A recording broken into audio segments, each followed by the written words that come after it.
Hello friends, welcome back to my YouTube channel Sadhana science club. आज के इस lecture में हम कंटिन्यू करेंगे केवीएस प्रीवियस ईयर क्वेश्चंस को। और यहाँ पे इसके पहले हमने बायो केमिस्ट्री जो भी क्वेश्चन थे उसको डिस्कस कर लिया है और यहाँ पे कंटिन्यू कर रहे हैं फिजिक्स के जितने भी क्वेश्चन थे उसको।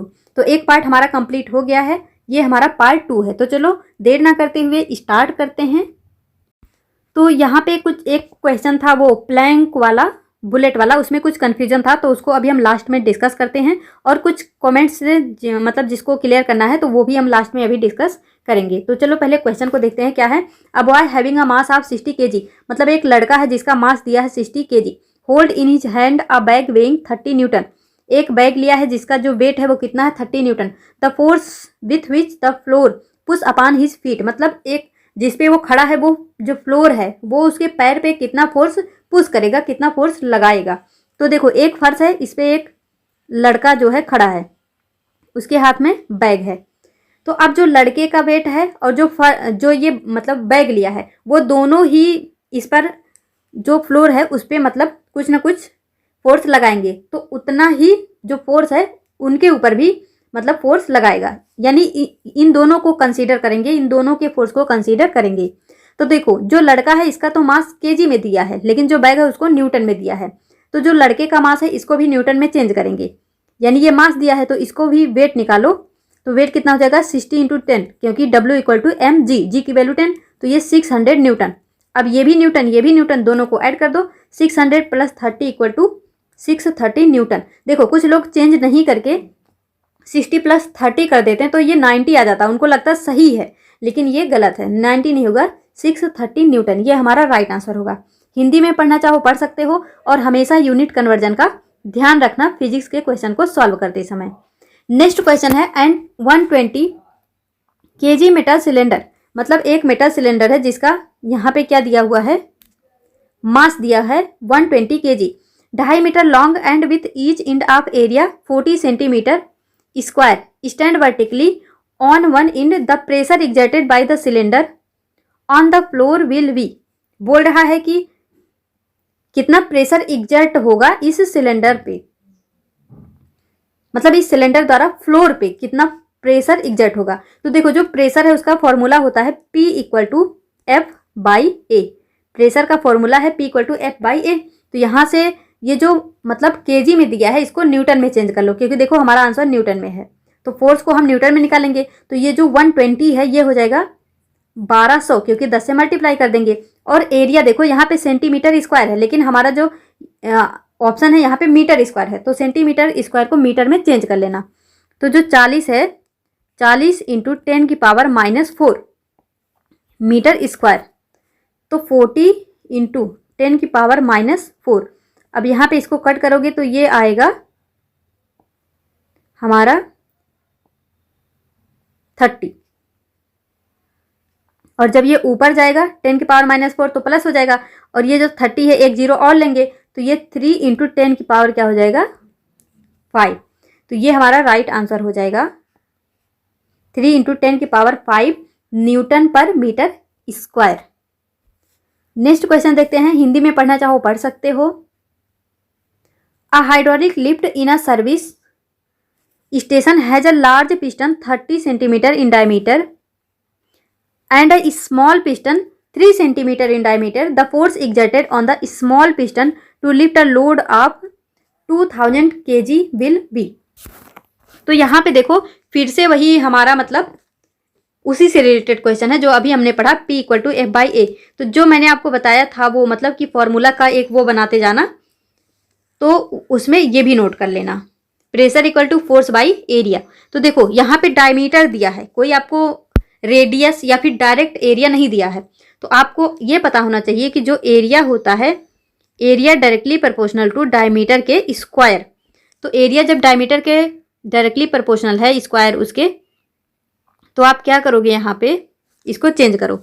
ये जो 30 सेंटीमीटर है इसको एरिया में कन्वर्ट करने के लिए जब स्क्वायर करोगे इसका 900 हो जाएगा, और 3 का स्क्वायर करोगे तो ये 9 हो जाएगा। तो यहाँ से ये हमारा एरिया में कन्वर्ट हो जाएगा। और देखो यहाँ पे फोर्स रिक्वायर मतलब फोर्स पूछ रहा आपसे स्मॉल पिस्टन पे। तो देखो हाइड्रोलिक लिफ्ट के केस में लगता है हमारा पास्कल लॉ, और पास्कल लॉ में जो प्रेशर होता है वो होता है सेम, यानी एफ और ए में डायरेक्ट रिलेशन होता है। तो F1/F2 इक्वल टू A1/A2, ये जो है हमारा डायरेक्ट रिलेशन यहाँ पे होता है फोर्स और एरिया में। तो यहाँ पे F1/F2 इक्वल टू A1/A2। तो यहाँ से आपको निकालना है force required on the small piston. तो F1 इक्वल टू A1 का वैल्यू आपका 900 सॉरी यहाँ पे आप F1 F2 से कंफ्यूज हो सकते हो, इसको स्मॉल और लार्ज में लेके चलो। जैसे हमने बोला F स्मॉल अपान S लार्ज और एरिया स्मॉल अपान एरिया लार्ज, ऐसे लेके चलो, नहीं तो F1 F2 में आप समझ ही नहीं पाओगे कहाँ पे क्या रखना है। तो देखो FS मतलब देखो यहाँ पे बोला force required on the small piston, तो स्मॉल पिस्टन पे पूछा है तो इस स्मॉल पिस्टन को यहीं रखो। अब यहाँ पे देखो एरिया स्मॉल कितना है 9, एरिया लार्ज कितना है 900, और ये जो फोर्स है ये इधर आके मल्टीप्लाई होगा, तो F लार्ज कितना है 2000। देखो ये केजी में दिया है, हमारा आंसर न्यूटन में है तो इसको भी न्यूटन में कन्वर्ट करो। न्यूटन में कन्वर्ट करने का सीधा सा मतलब है एक जीरो बढ़ा दो, क्योंकि हम 10 से मल्टीप्लाई करते हैं। तो यहाँ पे एक जीरो बढ़ गया, यहाँ से 2 से 2 जीरो कट गया, 9 से 9 कट गया, तो बचा कितना यहाँ पे 200। कितना बचा 200, और ये किस में आएगा न्यूटन में, क्योंकि आपसे पूछा है फोर्स। तो ये क्वेश्चन भी आपको क्लियर होगा। यहाँ पे बस इतना याद रखना था कि जो F1 F2 अगर लिखोगे तो आपको समझ ही नहीं आएगा कौन सा स्मॉल कौन सा लार्ज, तो इसको ऐसे लिखो। सबसे पहले याद रखो प्रेशर तो सेम है, तो फोर्स और एरिया में डायरेक्ट रिलेशन होगा। तो अगर यहाँ पे ना हम ऐसे इसको मतलब फोर्स लार्ज बटे फोर्स स्मॉल और एरिया लार्ज अपान एरिया स्मॉल करके करते तब भी ये आंसर सेम ही आता। तो आप जो भी रखना, क्योंकि इन दोनों में डायरेक्ट रिलेशन है, तो लार्ज लार्ज एक मतलब ऊपर ऊपर और स्मॉल स्मॉल नीचे नीचे, ऐसे भी कर सकते हो। और यहाँ पे अगर डाउट ये बने कि सेंटीमीटर को मीटर में चेंज करने की आवश्यकता है, तो बिल्कुल नहीं है, क्योंकि यहाँ पे हम रेशियो ले रहे हैं, तो उससे कोई फर्क पड़ने वाला है नहीं। तो हिंदी में भी पढ़ सकते हो। नेक्स्ट क्वेश्चन देखो क्या है।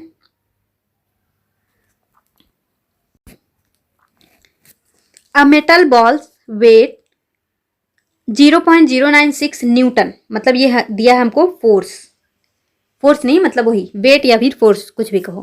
When suspended in water it has an apparent weight of 0.06 Newton, ये है हमारा अपरेंट वेट। तो ये हो गया हमारा एक्चुअल वेट और ये हो गया अपरेंट वेट।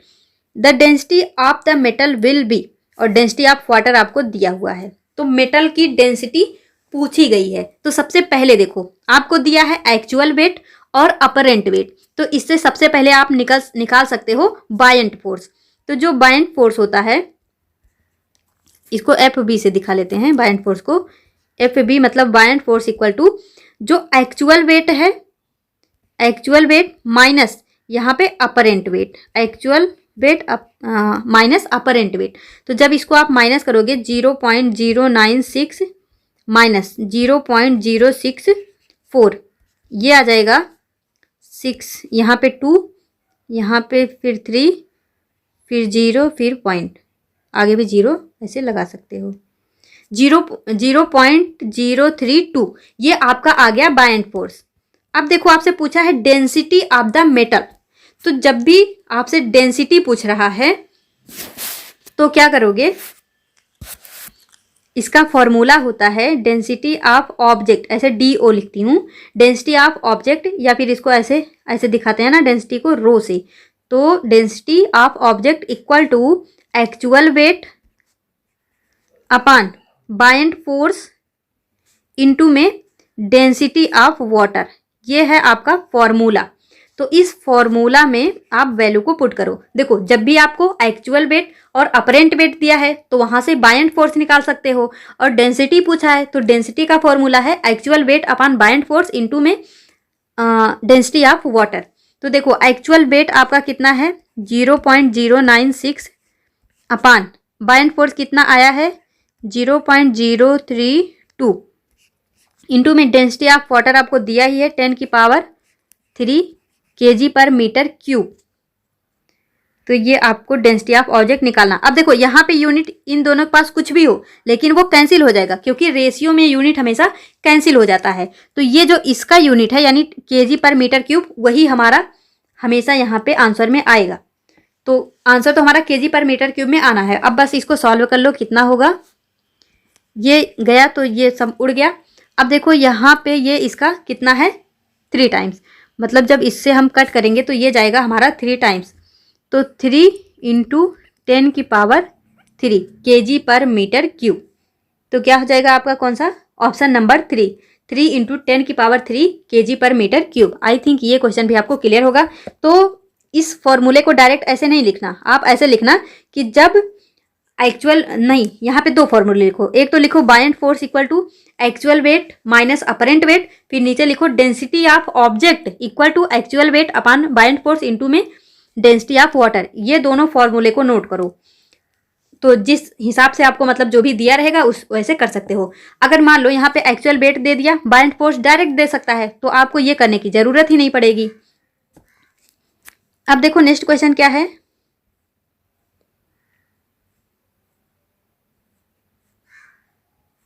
ये सब केमिस्ट्री के क्वेश्चन हो गए हैं। यहाँ पे देखो, ये देखो फिर से उसी से रिलेटेड क्वेश्चन है।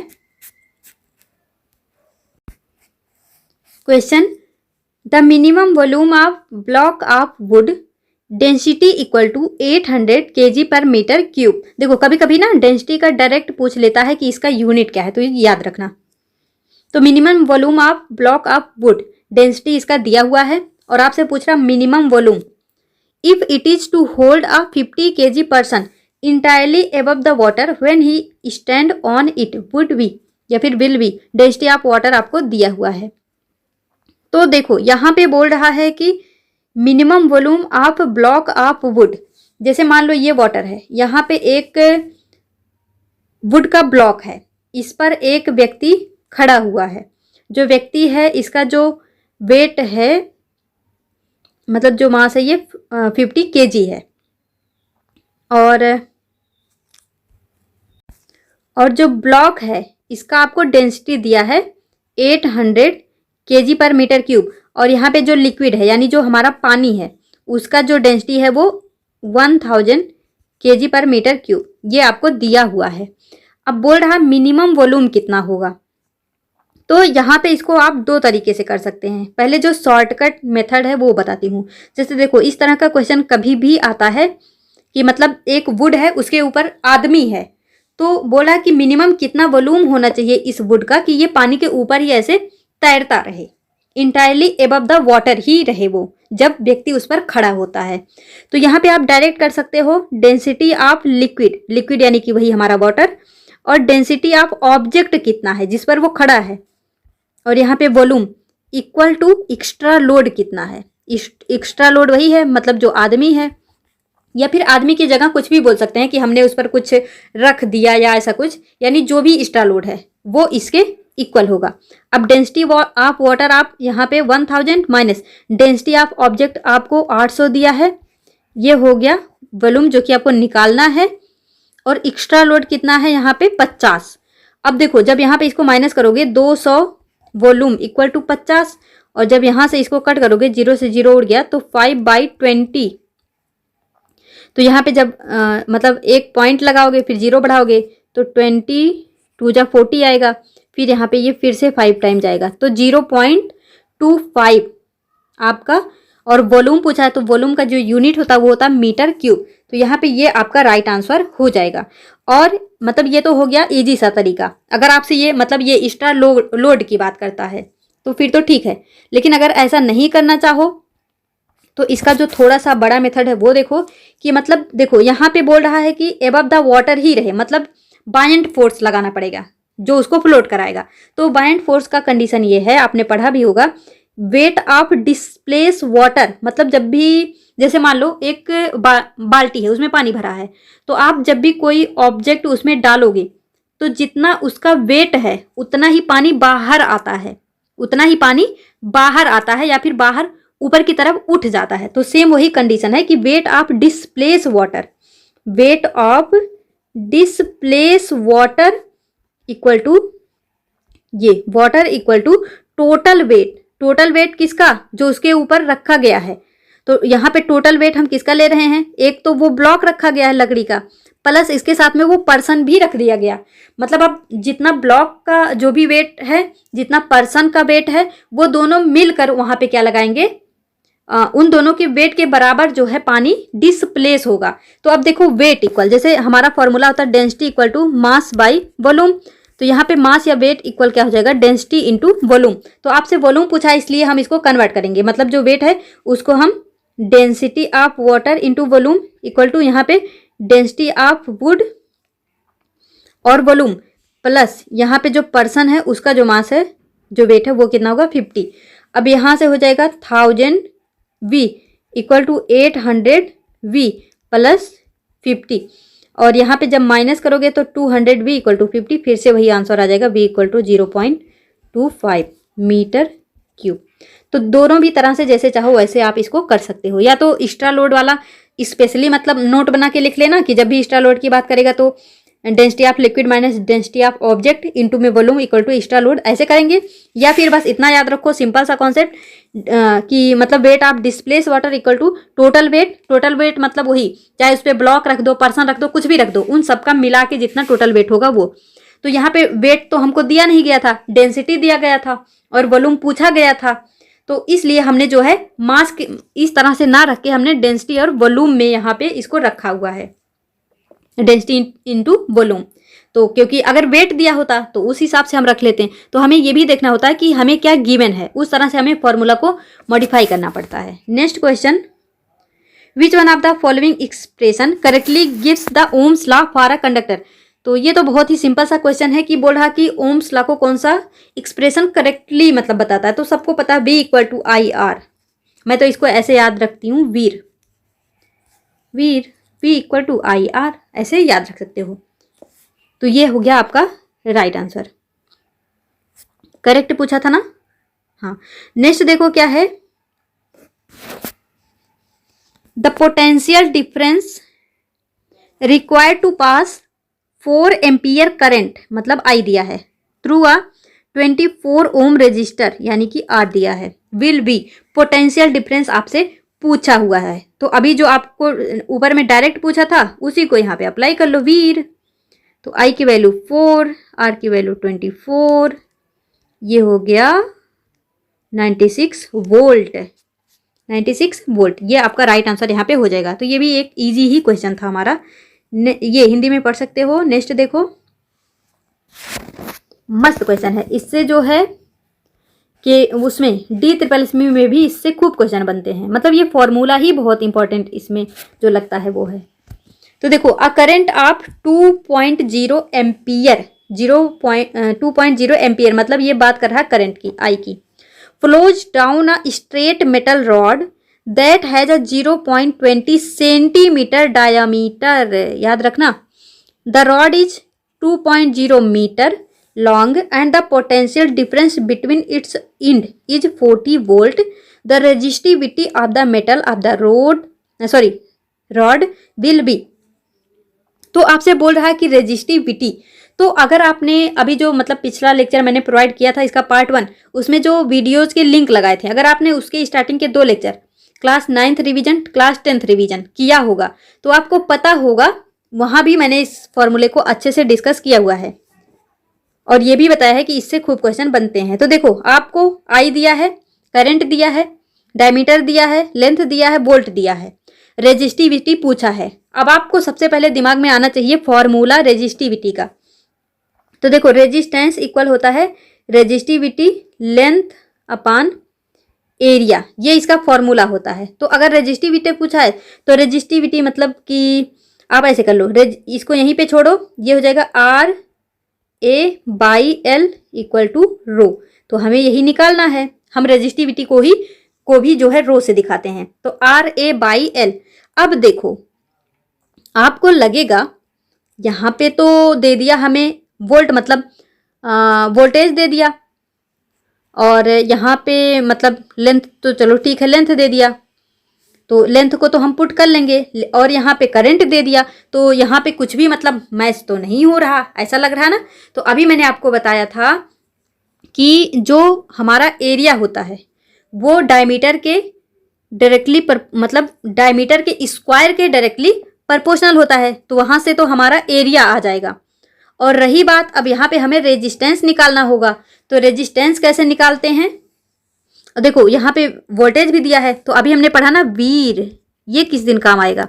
तो देखो कभी कभी डायरेक्ट, देखो यहीं पे आपके आंखों के सामने ही एक तो डायरेक्ट पूछा कि इसमें रिलेशन क्या है, दूसरा क्वेश्चन इसी पे बेस बिल्कुल सिंपल सा दे दिया, और ये तीसरा क्वेश्चन जहां पे इसका यूज हो रहा, तो मतलब लेवल देख रहे हो, एकदम बिल्कुल हल्का लेवल, फिर उससे थोड़ा सा एबव, फिर उससे और भी एबव, मतलब इस तरह से क्वेश्चन को डिजाइन किया गया है यहाँ पे।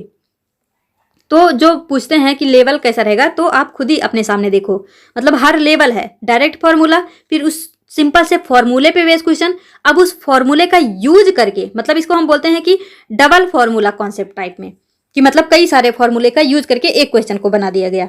तो यहाँ से b equal to I R दिया ना, b हमको पता, i पता है, तो r निकाल लो, तो r equal to v by I हो जाएगा।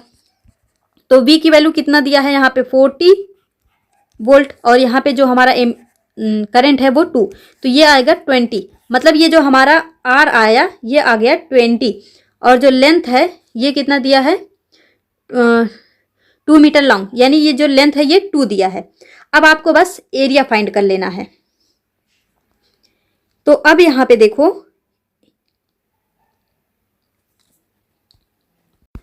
अब देखो यहाँ पे जो डायमीटर है इसको सबसे पहले सेंटीमीटर से मीटर में लाओ, क्योंकि यहाँ पे लेंथ हमारा मीटर है। अब आप बोलोगे इसके पहले जो क्वेश्चन था डायमीटर वाला, वहाँ हमने डायरेक्ट रख लिया था, मीटर में चेंज नहीं किया था, क्योंकि वो रेशियो था, और रेशियो में कोई भी चीज़ें कट जाती हैं। तो यहाँ पे लेकिन केवल ऊपर ही हमारा एरिया है, रेशियो नहीं है, तो इसको कन्वर्ट करो। तो सबसे पहले 0.20 सेंटीमीटर को मीटर में चेंज करो, तो ये हो जाएगा 0.002 मीटर, ये हमारा सेंटीमीटर से मीटर में कन्वर्ट हुआ। लेकिन ये अभी आया क्या, आपका डायमीटर। और देखो एरिया इक्वल टू क्या होता है, एरिया इक्वल होता है पाई आर स्क्वायर, और ये डायमीटर इक्वल क्या होता है, डायमीटर इक्वल 2r, मतलब जो डायमीटर होता है वो रेडियस का डबल होता है, तो रेडियस इक्वल क्या हो जाएगा डायमीटर बाई 2। तो अब यहाँ पे देखो पाई इंटू रेडियस जो है आपका कितना होता है d/2, मतलब डायमीटर बाई 2, डायमीटर कितना है 0.002, तो इसका जब हाफ करोगे तो 0.001, यानी ये 0.001 ये तो आया, लेकिन ये क्या है इसका स्क्वायर है। और देखो पाई की वैल्यू भी रखनी पड़ेगी, क्योंकि जो आपका आंसर है वो पाई में नहीं दिया हुआ है।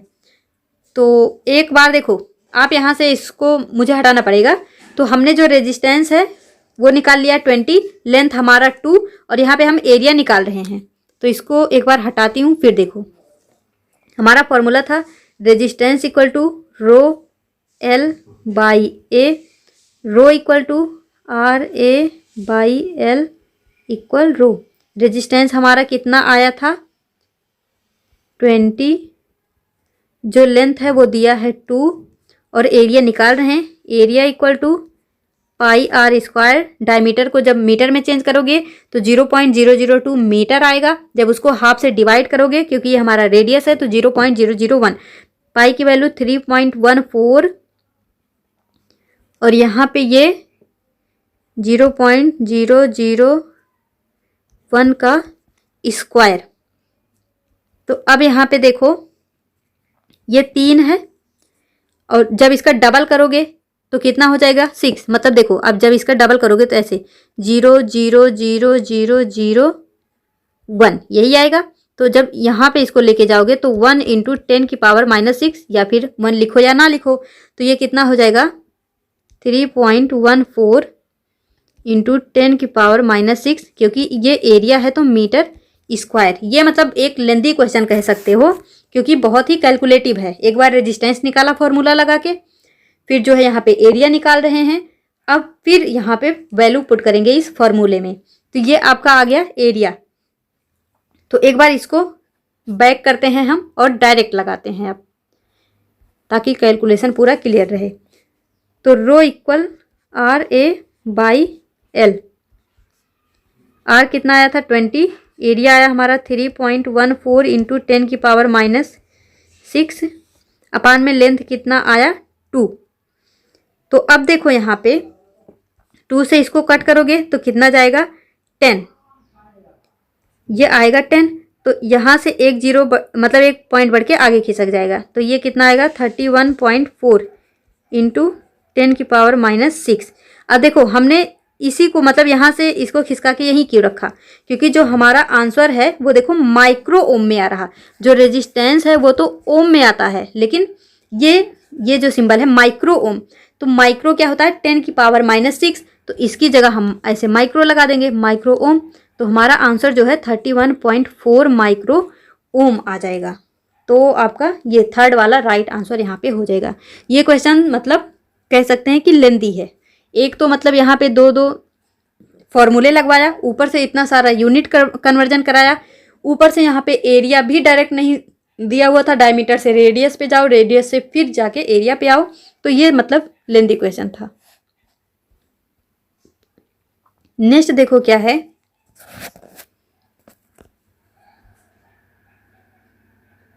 a 90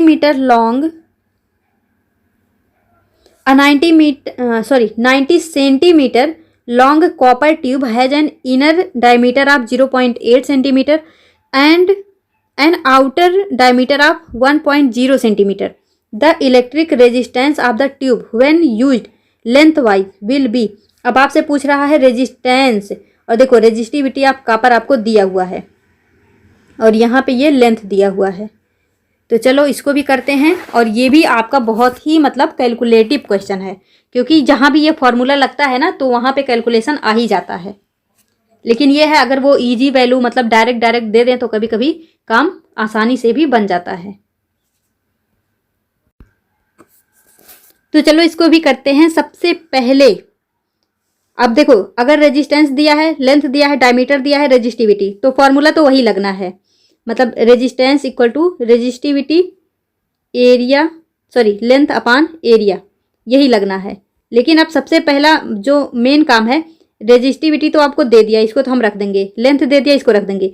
आपको जो निकालना वो एरिया, तो देखो फिर से डायमीटर दिया है, इस बार दो डायमीटर दिया है, तो एरिया इक्वल होता है पाई आर स्क्वायर।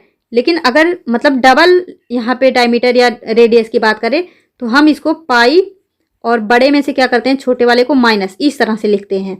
तो इसको भी नोट कर लेना, मतलब नोट करके कि अगर 2 डायमीटर या 2 रेडियस दिया है तो area equal to pi R square, मतलब ग्रेटर वाला जो है और जो स्मॉल वाला है वो दोनों, तो इस तरह से लिखते हैं। तो देखो एक डायमीटर है 0.8 और एक है 1 सेंटीमीटर, तो इसका हाफ करोगे 0.5 रेडियस आएगा और इसका हाफ करोगे तो 0.4 आएगा। लेकिन ये तो सेंटीमीटर में आएगा, जब इसको मीटर में कन्वर्ट करोगे तो 0.005 मीटर और ये जो है 0.004 मीटर आएगा। तो डायरेक्ट रखते हैं यहाँ पे, ये कितना हो जाएगा 0.005, क्योंकि देखो ये बड़ा वाला डायमीटर था तो इसका जो आया ये हमारा बड़ा वाला रेडियस होगा, तो 0.005 यहाँ पे स्क्वायर माइनस 0.004 स्क्वायर, इस तरह से रखोगे। और जब इसको आप स्क्वायर करोगे तो देखो पाई और ये इसको रखो ऐसे 25 स्क्वायर माइनस 4 चौक स्क्वायर नहीं 25 माइनस 16, और यहाँ पे ये जो पॉइंट है तो इसका हो जाएगा 10⁻⁻6, मतलब यहाँ से 10⁻⁻6, यहाँ से ये दोनों कॉमन निकल जाएगा। तो यहाँ पे अब जो है पाई की वैल्यू आप रखोगे, मतलब इसको माइनस करोगे 9 आएगा, तो 9 पाई इंटू 10⁻⁻6, और जब पाई की वैल्यू रखोगे 3.14 और 9 से मल्टीप्लाई करोगे तो 2.83 इंटू 10⁻⁻5 हो जाएगा, क्योंकि ये पॉइंट में आएगा तो एक पॉइंट इधर आएगा जब, तो ये 10⁻⁻5 मीटर स्क्वायर हो जाएगा। और अगर ऐसे आपको नहीं करना, मतलब इस तरह से नहीं समझ आया, तो एरिया को ऐसे भी निकाल सकते हो। जैसे देखो area equal to pi R square minus R square, ये आया। तो देखो ये वाला फॉर्मूला आपको पता होगा, यहाँ पे आप लिख सकते हो पाई आर प्लस आर और यहाँ पे आर माइनस आर, ऐसे करके। तो यहाँ पे पाई रखोगे आर प्लस आर, तो एक आया था हमारा 0.005 और 0.004, तो जब एक बार इसको मल्टीप्लाई करोगे तो 0.009 और मल्टीप्लाई में और यहाँ पे मतलब माइनस होगा तो 0.001। अब इसको करोगे तो ये पाई और 9 1 जा 9 ही होगा। मतलब इसको ऐसे देखो, मतलब इन दोनों को जब मल्टीप्लाई करोगे तो 0.00000, 3 ये 6 बात 3 3 फिर ये ऐसे हो जाएगा। और जब इसको यहाँ लेके जाओगे तो 9 × 10⁻⁻6 ऐसे भी इसको जो है आप कर सकते हैं। तो ये तो कन्वर्ट हो गया। तो हमारा कितना आ गया 9 × 10⁻⁻6। अब इसको डायरेक्ट रखो तो कितना आया, resistance equal to resistivity length by area. Resistivity कितना है 1.57 × 10⁻⁻8। याद रखना ये माइक्रो ओम में दिया हुआ है। इंटू आपका लेंथ कितना है 90 सेंटीमीटर। तो इसको भी मीटर में कन्वर्ट करोगे तो 0.9 मीटर आएगा। अब पान में आपका जो एरिया है वो कितना आया हुआ था,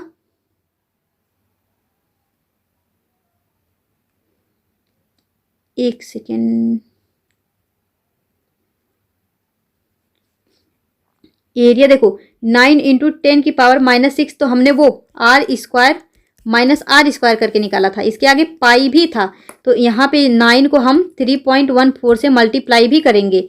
तो जब इसको मल्टीप्लाई करोगे तो 2.83 आएगा। और ये जो मतलब हमारा 10⁻⁻6 था वो 10⁻⁻5 हो जाएगा। तो इसको डायरेक्ट रखो, मतलब इसको हटाओ,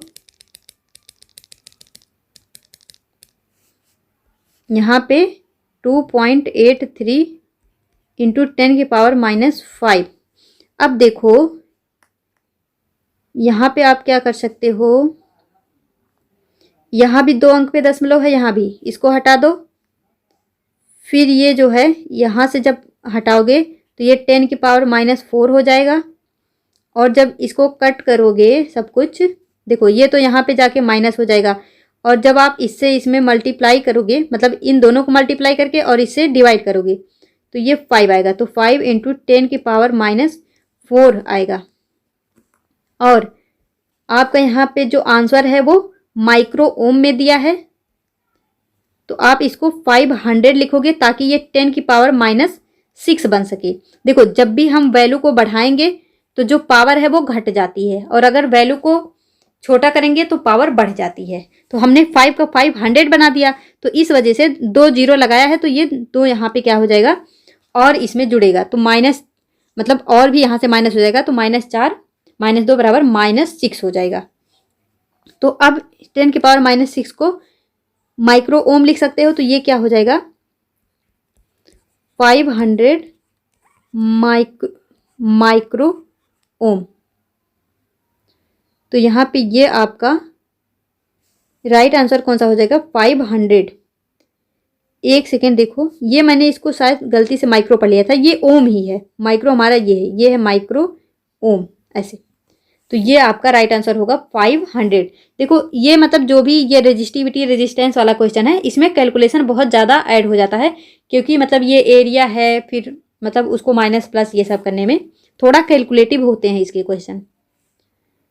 तो आप देखो मतलब इससे हमें ये सीखना है कि जब भी अगर ऐसा क्वेश्चन आता है, आपको क्वेश्चन पढ़ के तो समझ आ जाएगा कि मतलब लेंथ और यहाँ पे रेजिस्टिविटी रेजिस्टेंस का बात किया है, लेंथ और एरिया मतलब डायमीटर की बात किया है, तो इतना तो समझ जाना कि इसमें थोड़ा टाइम लगेगा। तो ऐसे क्वेश्चन को पहले स्किप कर देना, जब सारे क्वेश्चन हो जाएं तो इसको बिल्कुल लास्ट में सॉल्व करना, ताकि अगर बहुत ज़्यादा टाइम लगे भी तो वो मतलब उससे कोई दिक्कत ना पड़े और भी क्वेश्चन पे। तो ये जो 2 क्वेश्चन थे अभी बैक टू बैक हमने सॉल्व किए हैं, इससे यही सीखना है कि ऐसे क्वेश्चन को पढ़ते ही स्किप कर देना, पहले और भी क्वेश्चन सॉल्व करके फिर इस पे आना, नहीं तो ये बहुत ज़्यादा टाइम आपका खा जाएगा। तो प्रैक्टिस करने से हमें ये मतलब पहले से ही पता चल जाता है ऐसे क्वेश्चन को पढ़ के पहले स्किप करना है। बाकी ऐसे नहीं पूरी तरह स्किप नहीं करना, लास्ट में सॉल्व करना। हिंदी में पढ़ सकते हो। नेक्स्ट क्वेश्चन देखो क्या है, the resistance between point A and B. Point A और बी के बीच में आपको रेजिस्टेंस निकालना है। तो देखो ये दोनों आपका किस में है, सीरीज में है, तो 6 और 9 कितना हो जाएगा 15 ओम। तो 15 और 15 ये किस में है, पैरेलल में। तो जब भी देखो अगर ये वैल्यू डिफरेंस होती, मतलब डिफरेंट होती, तो 1/r मतलब r equivalent equal to 1/r1 plus 1/r2 तो हम रख लेते हैं। लेकिन अगर ये दोनों वैल्यू सेम आ गई जैसे 15-15 तो आप डायरेक्ट यहाँ पे याद रखना r equal to r1 r2 upon r1 plus r2, ये जो है आपको याद रखना है। तो इसको भी मतलब फॉर्मूले को ऐसे लिख लेना कि पैरेलल के केस में ये लगता है और सीरीज के केस में r equivalent equal to r1 plus r2 direct लगता है। और फिर यहाँ पे ये भी रखना कि अगर r1 एंड r2 दोनों सेम है तो फिर ये फॉर्मूला डायरेक्ट अप्लाई कर सकते हैं। यहाँ पे हमें एलसीएम वलसीएम लेने की झंझट खत्म करना है। तो r1 r2 मतलब 15-15 दोनों को मल्टीप्लाई करेंगे 225 अपान में 15-15 जब जोड़ोगे तो 30, जब इसको कट पिट करोगे तो 7.5 ओम, 7.5 ओम आपका राइट आंसर यहाँ पे आ जाएगा। तो ये क्वेश्चन भी आपको क्लियर होगा आई थिंक। हिंदी में तो क्या ही पढ़ना है क्योंकि वो तो मतलब कुछ लैंग्वेज तो लिखा नहीं है। नेक्स्ट देखो क्या है, मतलब उसी टाइप का क्वेश्चन है ये भी। अब देखो यहाँ पे the value of resistor R, ये जो आर दिया इसकी वैल्यू ज्ञात करनी है। In order to have current I equal to 0.5 ampere, ये हमको दिया है करंट। और देखो ये हमें वोल्टेज दिया हुआ है, ये 300 ओम क्या दिया हुआ है, रेजिस्टेंस दिया हुआ है। आपसे वैल्यू ऑफ रजिस्टर आर मतलब ये आपसे पूछा गया है।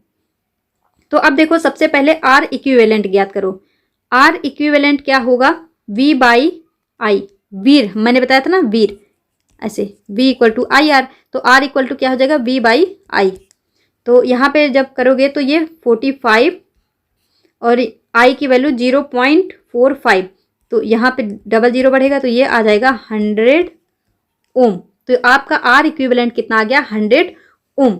अब देखो यहाँ पे ये 100 ओम, अब इसको सॉल्व करो तो ये तीनों किस में होंगे, पैरेलल में। तो जब पैरेलल में है तो क्या लगाते हैं हम, parallel 1/r equivalent equal to 1/r1 plus 1/r2 ऐसे। तो r इक्विवेलेंट अभी हमने निकाला 1/100 मतलब 100 आया था तो यहाँ पे 1 है, 1/100 इक्वल 1/, ये आपका 300, फिर ये जो है 1/r ही दिया हुआ है तो ये हो गया। अब इसको जब आप सॉल्व करोगे तो इसको यहीं रखो, इसको इधर लेके जाओ।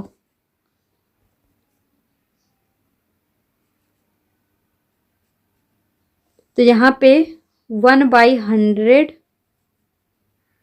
माइनस में 1/300, अब जब इसका एलसीएम लोगे तो 300 ही आएगा। तो 100 से 3 में मतलब 100 से 300 में भाग दोगे 3 माइनस 100 से मतलब 300 से 300 में तो ये आएगा 1 बट्टे इसका जो आया है 300 एलसीएम आया है। तो 3 माइनस 1 क्या हो जाएगा, 2/300। जब इसको कट करोगे तो कितना आएगा, 1/150 ओम। तो ये आपका ये ऐसे आया 1/r इक्विवेलेंट इक्वल टू मतलब 1/r इक्वल टू 1/50। तो ये जो है डायरेक्ट r की वैल्यू हो जाएगी 150 ओम, ये आपका आया रेजिस्टेंस। तो ये क्वेश्चन भी आपको क्लियर होगा। नेक्स्ट क्वेश्चन देखो क्या है,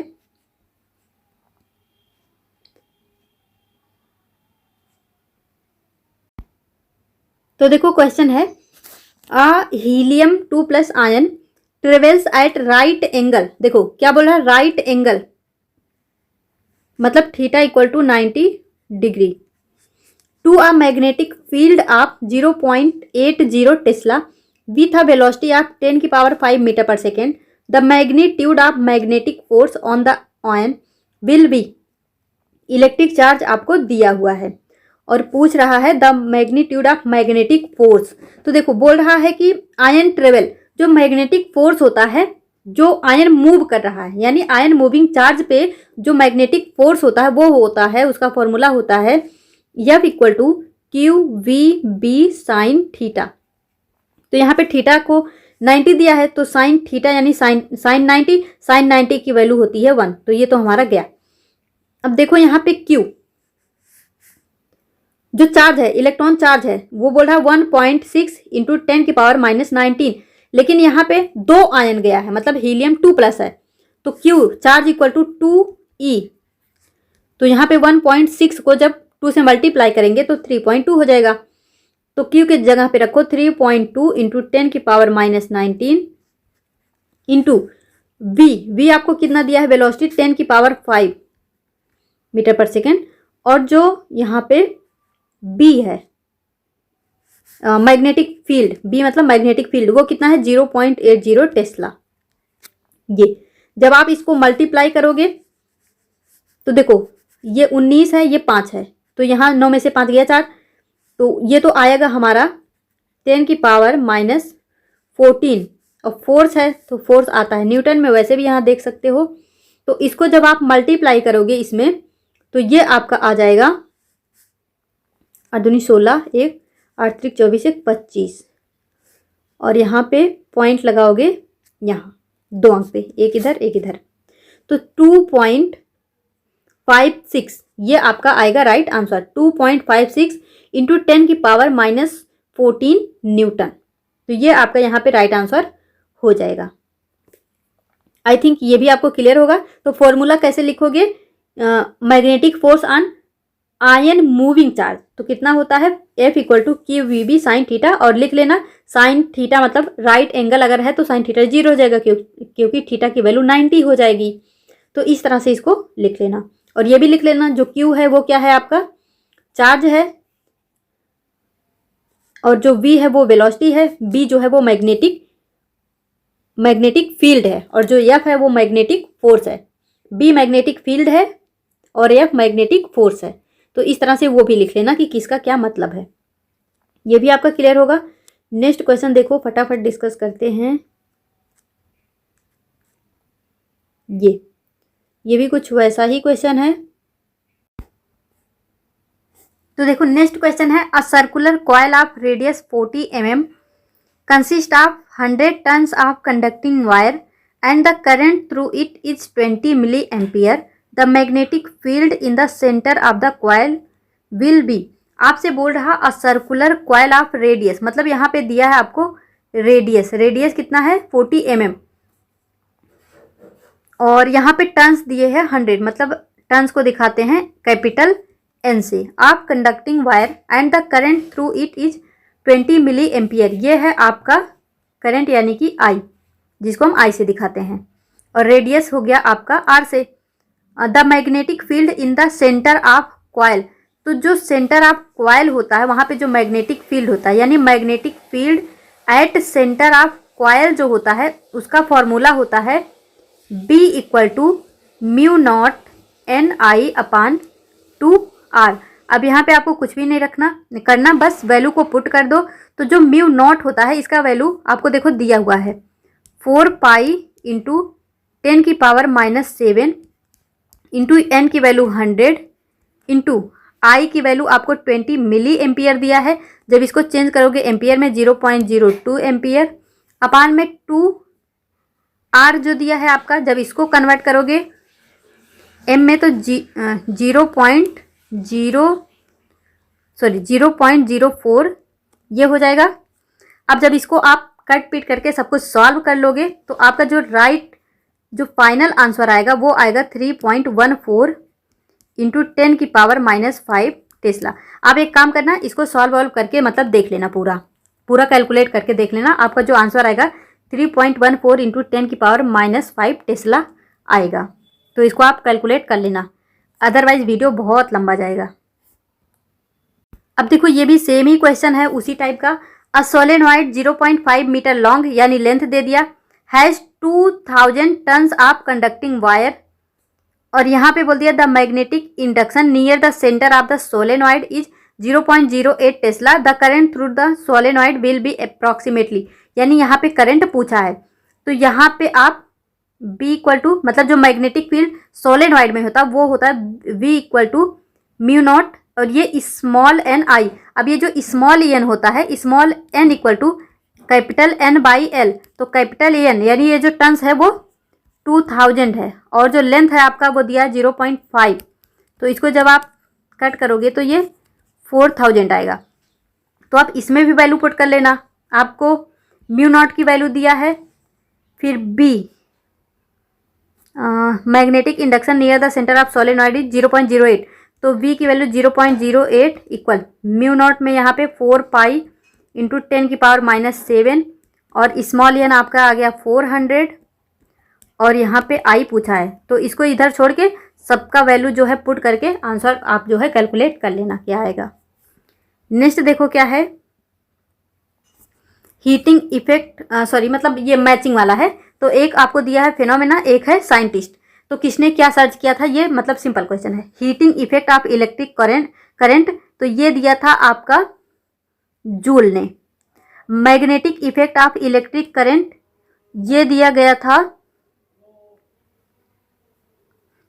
हैंस सी ओएरस्टेड के द्वारा। और इलेक्ट्रोमैग्नेटिक इंडक्शन माइकल फैराडे। और पोटेंशियल डिफरेंस बिटवीन 2 पॉइंट ये आपको वोल्टा के द्वारा दिया गया था। तो क्या हो गया, 1 में 2 इन दोनों में है, यानी ये नहीं होगा, और सी में 1 दोनों में ही है, और देखो बी में क्या है, थर्ड। तो बी में थर्ड केवल इसमें है, तो ये आपका जो है थर्ड वाला राइट आंसर हो जाएगा। नेक्स्ट क्वेश्चन देखो, ये हिंदी में पढ़ सकते हो।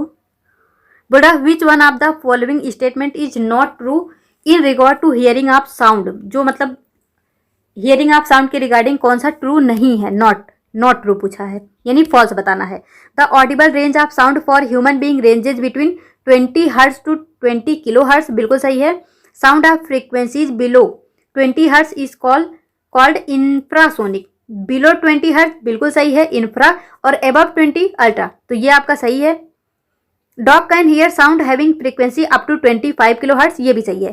लेकिन अब यहाँ पे देखो बोल रहा एज ह्यूमन ग्रो ओल्डर, मतलब जैसे जैसे व्यक्ति बूढ़ा होता जाता है, their ears remains equally sensitive for all frequency, मतलब उसकी जो सुनने की क्षमता है वो एज इट इज रहती है। तो ये बिल्कुल गलत है। जैसे जैसे वो ओल्डर होता जाता है उसकी जो सुनने की क्षमता है वो कम होती जाती है, यानी ये सेंसिटिव होता है। बोला कि इक्वली सेंसिटिव है, ये गलत है, मतलब वो सेंसिटिविटी चेंज होती रहती है उम्र के साथ साथ। तो यहाँ पे थर्ड वाला आपका सही नहीं है, मतलब यही हमारा राइट ऑप्शन है। नेक्स्ट देखो क्या है, an incident ray of light makes an angle of 25 degree with the normal to plane mirror. The mirror is then so turn through 7 degree making the angle of incidence for the same ray of light 32 degree. The reflected ray will then be rotated by angle. अब देखो ये है मतलब mirror rotation से related question. तो एक काम करते हैं, यहाँ अभी मैं डायरेक्ट आपको उसका मतलब जो छोटा सा फॉर्मूला है वो बता के क्लियर करती हूँ। बाकी इसको जब हम चैप्टर डिस्कस करेंगे तो वहाँ पे डिटेल में बताऊंगी कि मतलब ये कब कब क्या क्या होता है। तो देखो एक यहाँ पे मतलब जो क्वेश्चन है उसमें बोला है कि the mirror is then turned, मतलब यहाँ पे मिरर को रोटेट कराया गया है। एक होता है कि जब मतलब हम मिरर को रोटेट करते हैं, एक होता है कि मतलब जब हम इंसिडेंट रे को जो है रोटेट कराते हैं। तो दोनों में बस इतना देखो कि मतलब किसमें इंसिडेंट रे बोला है, किसमें मिरर बोला। अगर इंसिडेंट रे को रोटेट कराओगे तो जो रिफ्लेक्टेड रे होता है वो भी थीटा से ही रोटेट करेगा। जैसे मान लो इंसिडेंट रे थीटा से चेंज किया तो रिफ्लेक्टेड रे भी थीटा से ही चेंज करेगा, वही सेम डिग्री बनाएगा। लेकिन अगर प्लेन मिरर को आप रोटेट कर देंगे तो जो रिफ्लेक्टेड रे है वो 2 डिग्री से रोटेट, मतलब 2 थीटा से उसके डबल से क्या हो जाएगा, रोटेट हो जाएगा। तो यहाँ पे जो है मिरर को आपने 7 डिग्री से घुमाया है, तो जो यहाँ पे रिफ्लेक्टेड रे है वो उसके डबल यानी 14 डिग्री से क्या होगा, रोटेट हो जाएगा।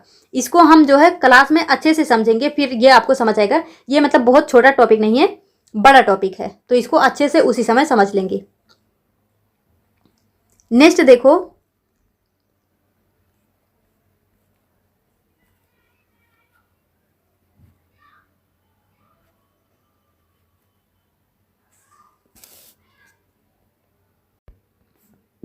क्वेश्चन है an object 12 mm high is placed at a distance of 0.4 metre from a concave mirror.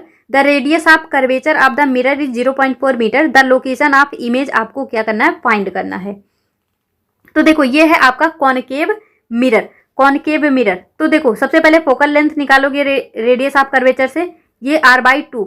तो r/2 रेडियस ऑफ कर्वेचर 0.4 है, तो जब इसका हाफ करोगे तो 0.2 मीटर आएगा। और यहाँ पे डिस्टेंस दिया है आपका object 12 mm high is placed at a distance of 0.4 metre मतलब। तो कॉनकेव मिरर में जो ऑब्जेक्ट का डिस्टेंस दिया है उसको हम माइनस में लेते हैं 0.4, ये आपका आया डिस्टेंस। तो अब आपको निकालना क्या है, यहाँ पे लोकेशन ऑफ इमेज यानी 1v हमें निकालना है, लोकेशन ऑफ इमेज। तो यहाँ पे जो फॉर्मूला लगता है 1/f equal to 1/v plus 1/u। तो 1/f यहाँ पे मतलब -0.2 मीटर लेंगे हम, इसको हम माइनस में लेते हैं। फिर यहाँ पे 1/v प्लस 1/-0.4 लेंगे। तो आप इसको भी जब सॉल्व कर लेंगे तो 1/v इक्वल टू -2.5 आएगा, और जब v इक्वल मतलब करोगे, v को इधर ले जाओगे, इसको इधर, तो ये -0.4 मीटर आपका आंसर आएगा। माइनस यहाँ पे ये शो करता है कि वो मिरर के फ्रंट में ही इमेज आपका क्रिएट होगा। तो कैलकुलेशन पार्ट तो आप कर ही लेंगे, बाकी इसको कैसे सॉल्व करना है ये मैं बता दे रही हूँ फटाफट। नेक्स्ट देखो, अ diverging lens forms an image 1/3 of the size of an object that is placed 24 centimeter from the lens. The focal length of the lens will be. आपसे इस बार जो है फोकल लेंथ पूछा है और बात कर रहा है डाइवर्जिंग लेंस का। Form an image 1/3 of the size of an object. तो देखो यहाँ पे सबसे पहले साइज की बात किया तो मैग्निफिकेशन इक्वल होता है v/u, v यानी कि height of image upon height of object. तो बोल रहा है कि जो इमेज है वो है 1/3 ऑफ ऑब्जेक्ट, तो आपका m इक्वल क्या हो जाएगा 1/3। अब देखो u जो दिया है आपका प्लेस है 24, इसको हम माइनस में लेंगे तो -24, v इक्वल टू -8।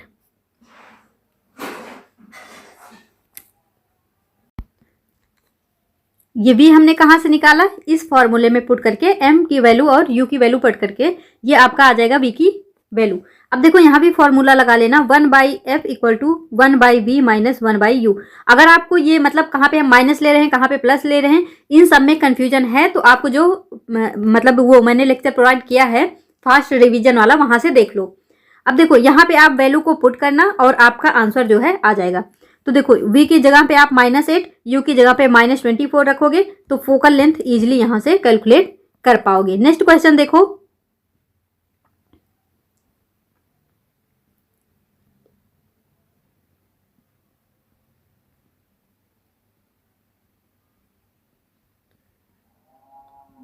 ये देखो, for hearing a distinct echo by the human the time interval between the original sound and the reflected one must be at least.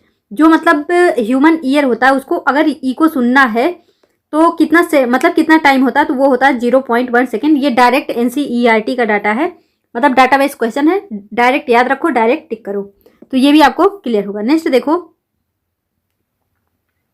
Which one of the following phenomena does not occur in sound wave. Sound wave में कौन सा phenomena नहीं होता, तो देखो जो sound wave होता है ये एक लॉन्गिट्यूडनल वेव होता है। कैसा वेव होता है, लॉन्गिट्यूडनल। मैंने आपको बताया सोलो से याद रखना, सो मतलब साउंड, लो मतलब लॉन्गिट्यूडनल। तो जो साउंड है वो लॉन्गिट्यूडनल वेव है। तो यहाँ पे याद रखना साउंड में आपका डिफ्रैक्शन भी होता है, रिफ्लेक्शन भी होता है, इंटरफेरेंस भी होता है, लेकिन जो पोलराइजेशन है ये होता है आपका ट्रांसवर्स वेव में। किस में होता है, ट्रांसवर्स में, जैसे हमारा लाइट वेव है तो उसमें होता है, लेकिन साउंड वेव में नहीं होता क्योंकि साउंड जो है वो लॉन्गिट्यूडनल वेव है। तो ये भी आपको क्लियर होगा। नेक्स्ट क्वेश्चन देखो, given that the acceleration due to gravity on the moon is 1/6 that on the earth. तो ये तो सबको पता है कि जो मून पे ग्रेविटी है वो अर्थ से 1/6 है। तो यहाँ पे बोल रहा है a person can throw a stone 10 metre straight upward on the earth assuming same throwing speed the height the person will be able to throw stone on the moon is. तो यहाँ पे एक्सीलरेशन आपको दिया है 10 metre per second square. अब देखो एक formula होता है हाइट का, मतलब हाइट और स्पीड और ग्रेविटी में जो रिलेशन है वो है height equal to u square upon 2g। तो अब यहाँ पे देखो हाइट और ग्रेविटी में कैसा रिलेशन है, वो इनवर्स रिलेशन है, यानी जो हाइट है वो ग्रेविटी के इनवर्सली प्रोपोर्शनल है। तो g मून मतलब g जो ग्रेविटी है मून पे वो कितना होता है, g अर्थ का 6 से मतलब 6 टाइम कम होता है।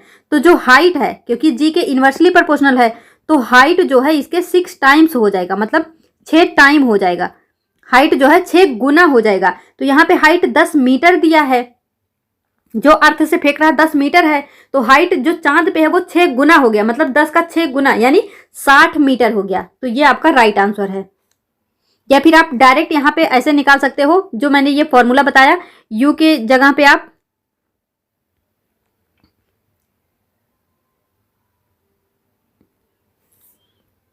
देखो यहाँ पे स्पीड तो दिया नहीं है, तो यू को छोड़ो। देखो पहले हम अर्थ पे सॉल्व करते हैं। अर्थ पे जब सॉल्व करोगे तो हाइट आपको 10 दिया है अर्थ पे, तो 10 equal to U square upon 2g, 2 मतलब 2 और g की वैल्यू 10, तो ये हो गया 20। तो यू स्क्वायर इक्वल टू क्या हो गया 200, मतलब इसको ले जाओगे इधर मल्टीप्लाई करोगे तो u इक्वल टू 200 आया अर्थ पे। अब यही जब मून पे लगाओगे हाइट का फॉर्मूला, तो hm मतलब हाइट मून के हाइट पे, तो यू स्क्वायर अपान 2g।